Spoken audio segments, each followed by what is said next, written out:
Apakah ain atau mata panas masuk di kategori sihir? Sebenarnya tidak dikatakan sihir kalau ain, penyakit lain. Karena sihir memang adanya interaksi antara si jin sama manusia menggunakan ilmu yang namanya sihir. Kalau ain itu lahirnya dari hasud, dari penyakit hati. Kata Nabi SAW dalam hadis sahih, innalil aini lal haq, mata panas itu benar terjadi. Masa panas ini kalau ada orang yang terbiasa hatinya hasud, iri terus dengan orang. Kalau orang punya mobil, dia yang merasa terbebani, seakan-akan beban mobil yang 1 ton itu beban di pundaknya. Orang beli AC, dia yang kedinginan, gitu kan. Orang beli kulkas, dia yang kesakitan. Gimana? Tidak ada hubungannya sama dia. Terbiasa hasud.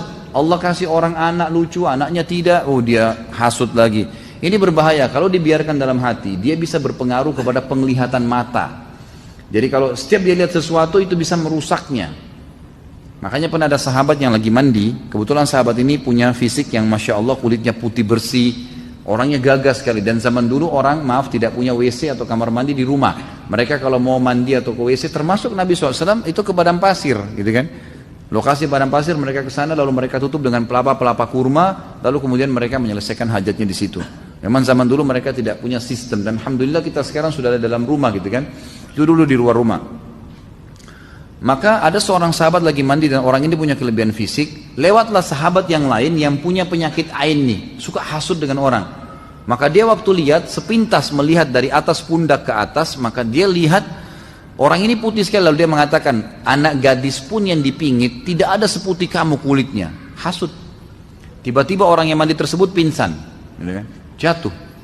Maka sampailah berita kepada Nabi SAW. Kata Nabi SAW, siapa tadi yang melihatnya orang ini waktu lagi mandi?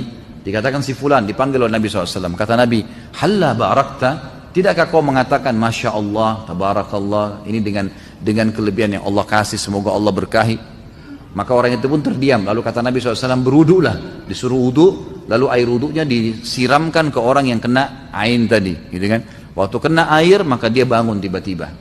Nah ini ain, dia menyerupai sihir tapi sebenarnya bukan sihir. Dia bukan sihir, dia memang kena hasud seseorang. Dan cara pengobatannya juga dengan ruqyah. Ain juga di ruqyah, dibacain ayat.